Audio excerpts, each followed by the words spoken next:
Muy buenas. Otra masterclass para presentarte y esta seguro que es la que estabas esperando. Este es un tema clave para cualquier fisioterapeuta, kinesiterapeuta. Digamos que estamos convencidos que esto te va a encantar. Y el título es ¿Cómo tratar la causa de la hernia de disco? Ni más ni menos. La causa de la hernia de disco. Avancemos un poquito para ubicarnos. Primero te vamos a contar lo que vas a descubrir. Y digamos que vas a conocer, la idea es mostrarte distintas causas de la hernia discal. Sí, distintas causas de la hernia discal. Luego ya vas a ver de qué se trata. En segundo lugar, vamos a explicarte distintos mecanismos que se producen en el cuerpo para generar una hernia discal y para generar una sintomatología de hernia discal, ¿no es cierto? Luego vas a ver cómo diagnosticamos, o sea, más o menos el proceso que utilizamos para poder reconocer esas distintas causas de hernia discal, ya que pueden ser muchas, como te vamos a plantear, o por lo menos varias, entonces para saber cómo identificarlas. Y luego vamos a mostrarte lo que debes corregir, o sea, a partir de lo que diagnosticamos, qué corregir, y te vamos a dar algunos ejemplos mostrándote también a un paciente virtual, digamos, un paciente que se va a prestar para mostrarte algunas técnicas y cómo diagnosticarlo y cómo corregir. Así que vamos a ello. Lo primero, nos ubicamos en qué es la hernia discal. ¿Sí? O sea, esto ya lo sabe todo el mundo, pero para centrarnos en el tema, decimos que básicamente es un desplazamiento del disco intervertebral, ¿no? Hay desplazamiento que genera una protusión o una hernia del contenido del disco intervertebral y es a partir de ahí que empieza todo este problema. Básicamente vemos aquí algunas imágenes simplemente como recuerdo para ubicarnos en tema.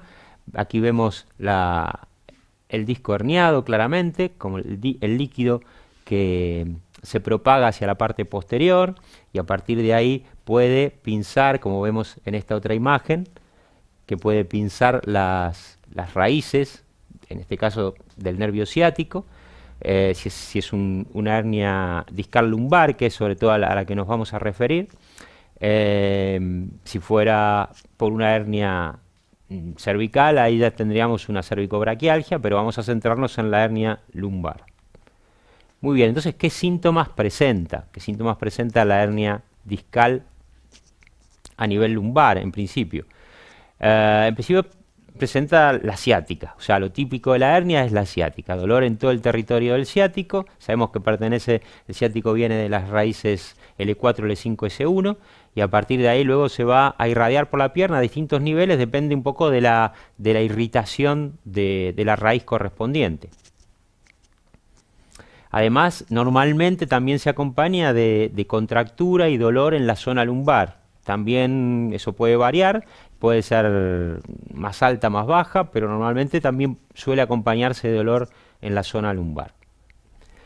Entonces, aquí tenemos el territorio del dolor, que también puede variar, como te decía, de acuerdo al caso. La zona de irritación, la zona de la hernia, ¿no? De aquí partimos.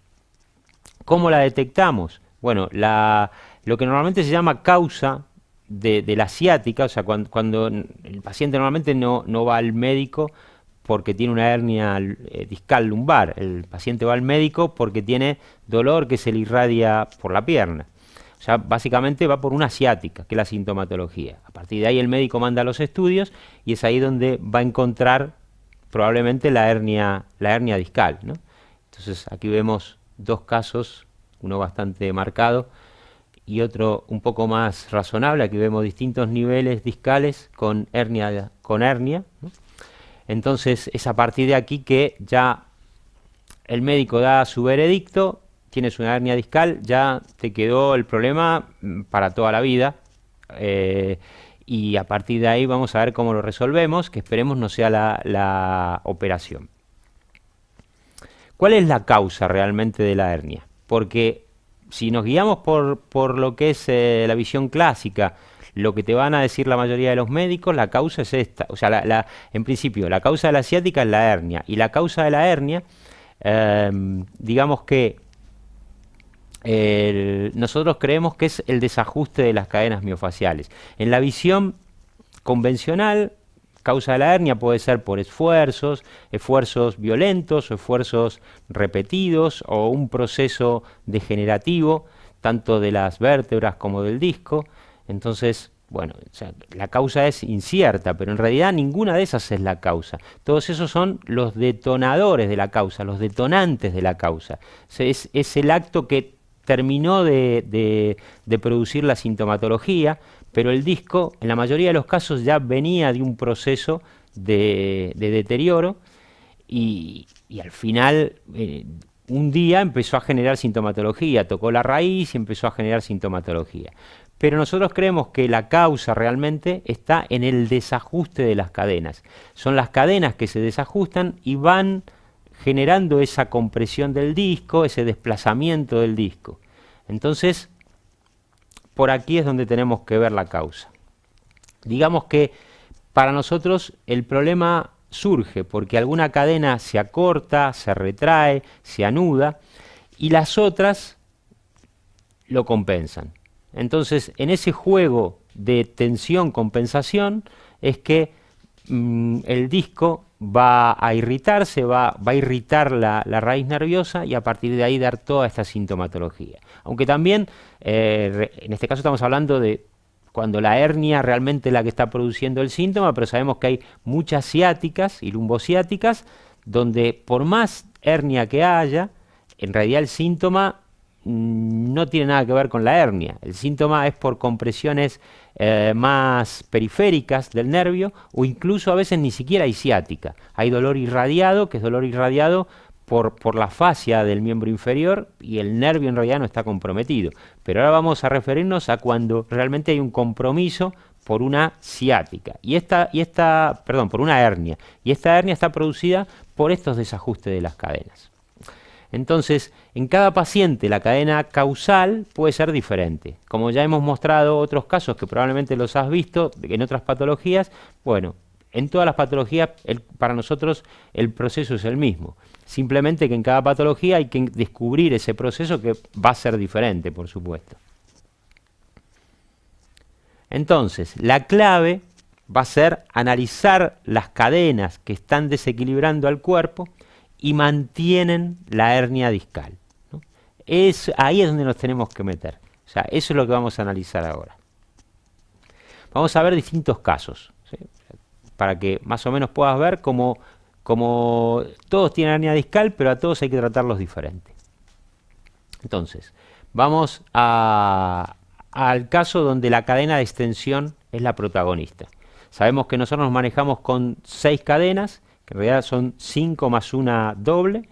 Entonces, por ahí tienen que venir los tiros, tenemos que aprender a encontrarlos. Nosotros vemos un paciente que tiene una tipología de extensión muy clara, como en el caso de esta chica, o sea que está proyectada hacia adelante con un sacro muy horizontal. O por ejemplo nos encontramos con otro paciente que no tiene toda una tipología de extensión, pero sí tiene un sacro horizontal, tiene una cadena de extensión también en el occipital y luego combina con un patrón de flexión a nivel del tórax. Bueno, en ambos casos la cadena de extensión es la que va a estar presente a nivel de la pelvis, a nivel del sacro, que va a ser el punto de anclaje que le vamos a dar más importancia para cuando tenemos una hernia discal. O sea, los puntos de anclaje pélvicos van a ser los puntos de anclaje claves que nosotros tenemos que explorar en una hernia discal. Entonces, en este caso, el tema funciona más o menos de esta manera. O sea, tenemos esta cadena más activa, tenemos aquí a nivel del sacro el punto de anclaje que está bien anudado. Entonces, lo que va a generar es una tendencia a la horizontalización del sacro. O sea, va a llevar el sacro, el ápex del sacro a la posterioridad y la base se va a ir para adelante. Esto a partir de la tensión de esta cadena posterior. Ahí está, ahí se ve bien. Entonces, cuando la cadena posterior está muy activa, eso puede generar también un desplazamiento, sobre todo de L5 hacia adelante. Esto es lo que se llama una anterolistesis de L5. Esa anterolistesis a la vez va a favorecer el desplazamiento posterior del contenido del disco de L5, incluso también de L4. ¿Sí? Entonces ahí está generando dos hernias que pueden estar pillando, digamos, los nervios del ciático en este caso. Muy bien, entonces este sería el proceso por el cual se produce la hernia. Ahora, si nosotros queremos solucionar este tema, digamos que, obviamente, si nos quedamos simplemente con la hernia, con esas dos vértebras, digamos que es poco lo que vamos a poder hacer si no corregimos realmente la cadena que está hiperactiva, acortada y que está manteniendo esa hernia. O sea, nosotros lo que tenemos que tratar es de liberar ese bloqueo sacro producido por la cadena de extensión, y luego normalmente también vamos a dar ejercicios para reprogramar esa cadena para que todo tienda a normalizarse, y entonces el disco, aunque siga herniado, se reacomode mejor y a partir de ahí deje de irritar al nervio ciático. Esa sería una base sintética de cómo procederíamos en este caso. Muy bien, vamos a borrar esto.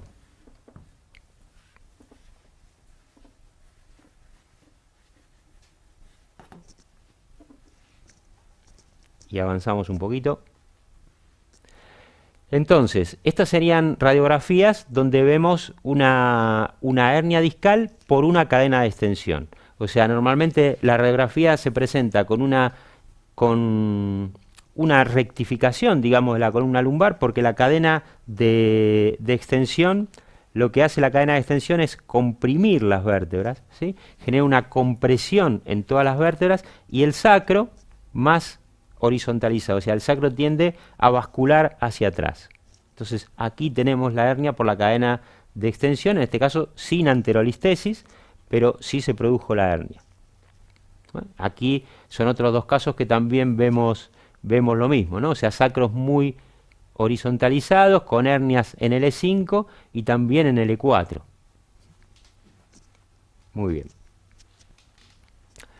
O sea que la acción, lo concreto, las radiografías te las muestro porque ya ves que la acción de las cadenas se refleja cuando analizamos las huellas, los rasgos en el cuerpo, en los huesos, pero también se refleja en las radiografías y resonancias, ¿no? Como en el caso anterior.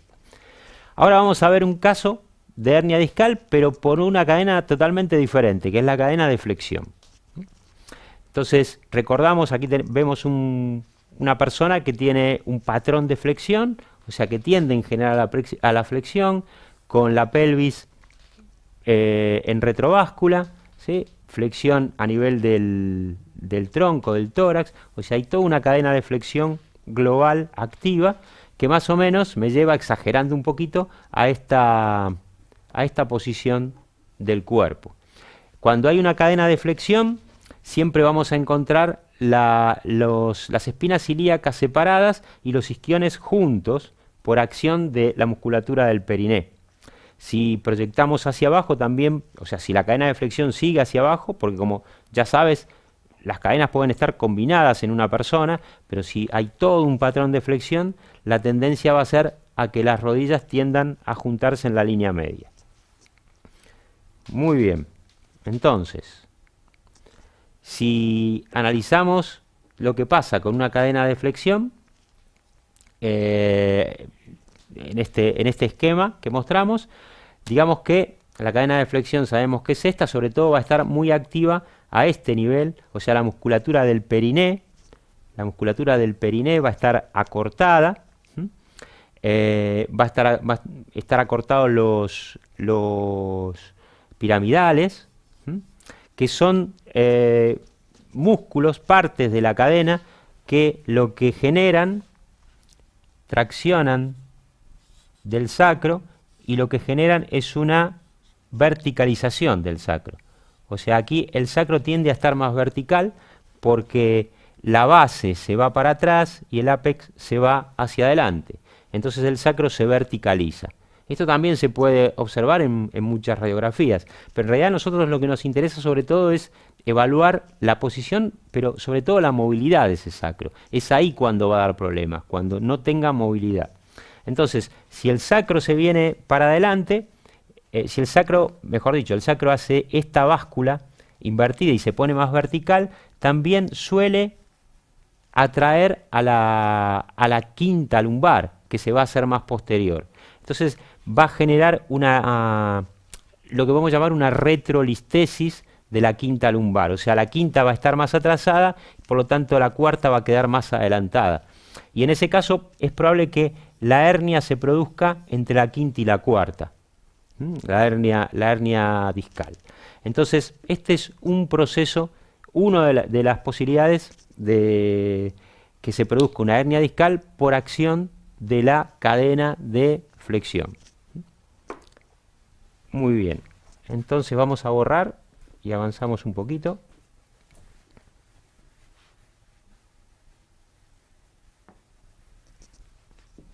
Bien. Bueno, esta radiografía no se ve muy bien, pero ahí la vemos mejor. Aquí vemos que hay vamos a dibujar un poco. Vemos un sacro que está verticalizado, ¿sí? Con la base posteriorizada, ¿sí? No es una muy buena imagen, pero sí se puede ver esto. El sacro, si lo comparamos con la anterior, ahí se ve bastante mejor. Si lo comparamos con la anterior, que estaba mucho más horizontal, este está como encorvado, ¿sí? Por acción de esa cadena de flexión. En este caso no arrastró a la quinta se quedó en su sitio, entonces la hernia se va a producir a este nivel, entre L5 y S1, o sea, el sacro.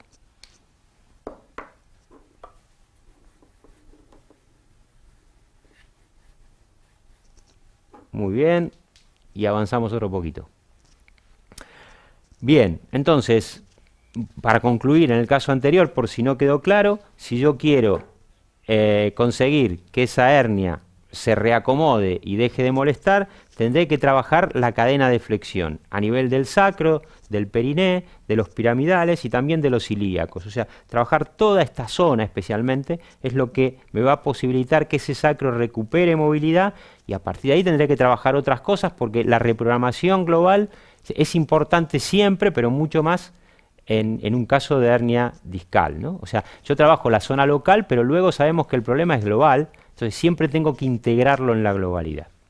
Ahora, hablando de globalidad, vamos a una cadena muy global que son las cadenas profundas, ¿no? Cadena de inspiración-expiración. Entonces, también puede haber hernias discales cuando tenemos una cadena de inspiración que esté tensa. Una cadena, bueno, de inspiración-expiración, o sea, cadenas profundas. Esta sería una chica que presenta una tipología de inspiración, porque vemos un cuello largo y vertical, ¿no? Cuello largo y vertical, que se continúa con una verticalización, o sea, digamos, rectificación a nivel no solo cervical, sino también a nivel dorsal. Incluso puede haber una inversión de la curva, cuando es muy exagerado, y cuando hay tanta tensión hacia arriba en rectificación, esto se compensa con una hiperlordosis larga a nivel de la zona dorso-lumbar, ¿no? Entonces, esta sería más o menos la forma en la que queda, como vemos en esta imagen que tenemos aquí. Entonces, este sería un poco el caso de un patrón de inspiración.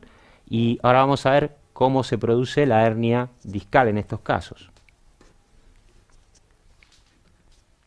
Bien. Entonces, aquí las cadenas activas son las profundas. Esta persona está traccionada hacia arriba, ¿sí? O sea, todas las fascias están traccionadas hacia arriba por la tensión aquí de la rectificación de la zona cervical, tensión ahí del largo del cuello y otras zonas faciales que enderezan todo hacia arriba, entonces van a traccionar de todas las fascias. Todas estas fascias profundas internas se van a ver traccionadas hacia arriba. O sea, van a ver la tensión, van a sentir la tensión hacia arriba. Por lo tanto, todas estas fascias van a traccionar del diafragma, que también va a estar tirado hacia arriba.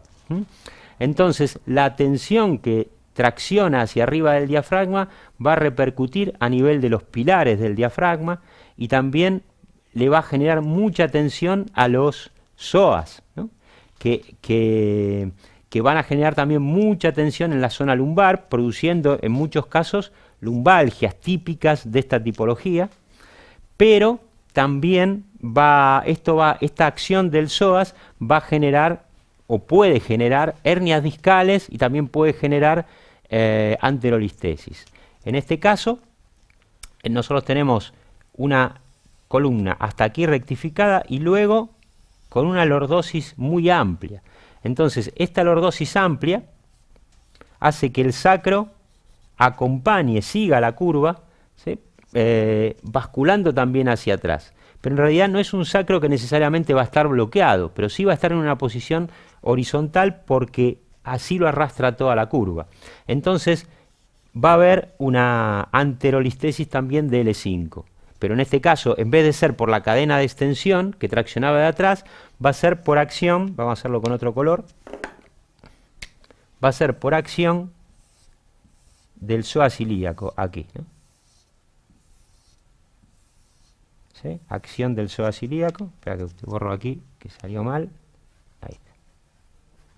Entonces, la acción del psoas ilíaco es lo que tracciona de la columna, genera la lordosis, genera el desplazamiento de L5 y termina produciendo también la hernia discal, normalmente en este caso en L5-S1, pero puede también generar hernias en niveles un poco superiores, L4, L5 sobre todo.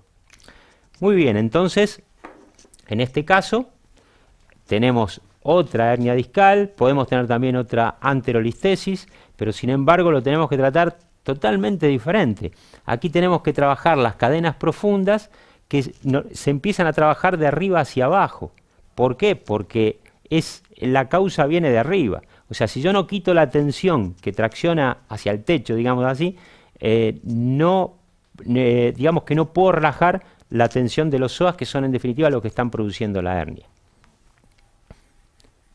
Borramos.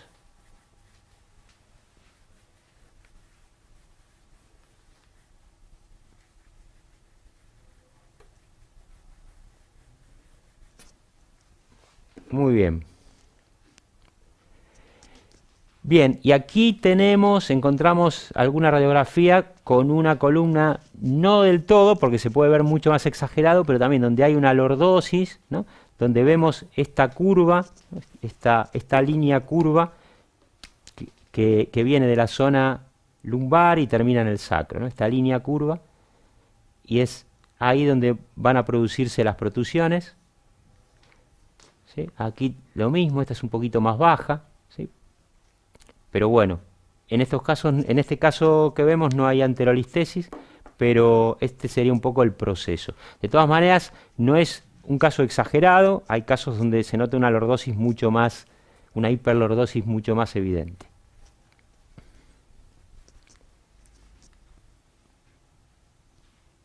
Aquí sí tenemos otro caso para mostrar. Bueno, en este caso vemos una anterolistesis o una retro del sacro, ¿sí?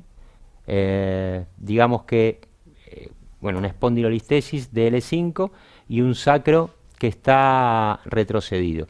Digamos que es una combinación. Aquí tenemos un poco de cadena de flexión y un poco de cadena de inspiración, que es la que acabamos de mostrar, ¿no?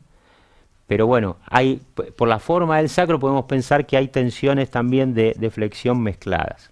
Y aquí tenemos, otro caso también de una hiperlordosis, pero aquí hay una combinación de cadena de extensión que está verticalizando bastante la columna lumbar y luego hay un corte abajo, o sea, hay una mezcla de cadena profunda con cadena de extensión.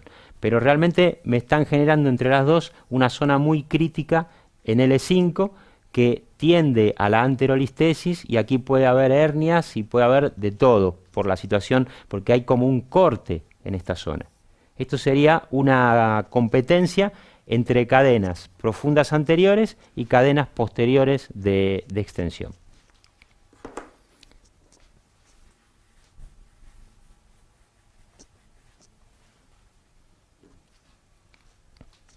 Bueno, avancemos un poquitito. Ahora, ¿cómo tratamos la hernia discal? Un poco te lo he ido contando, vamos a mostrarte más o menos un ejemplo práctico. Antes de venir al resumen, nos quedamos aquí. Entonces le vamos a pedir a Cristian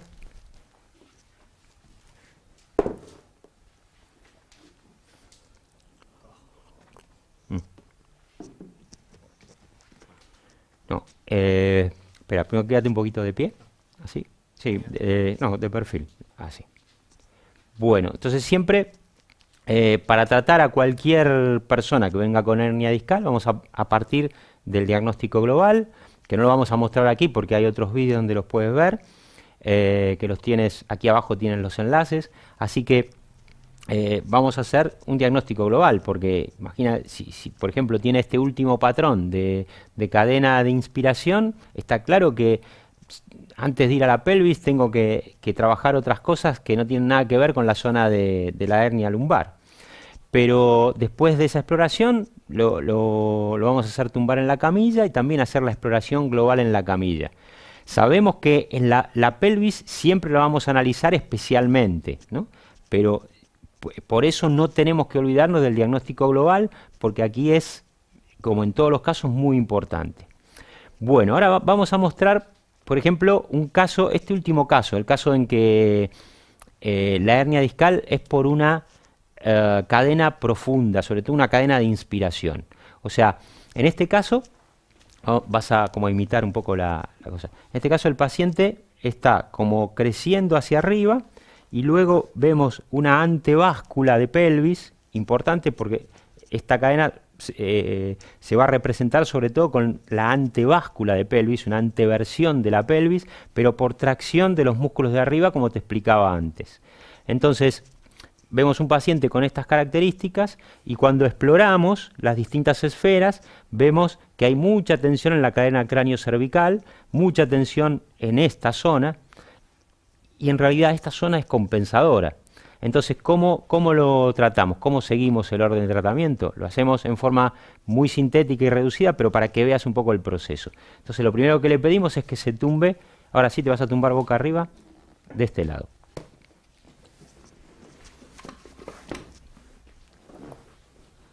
Eso es. Entonces, vamos a empezar relajando el cráneo y relajando toda la zona de la cadena cráneo-mediastínica, que ya te mostramos en otra masterclass.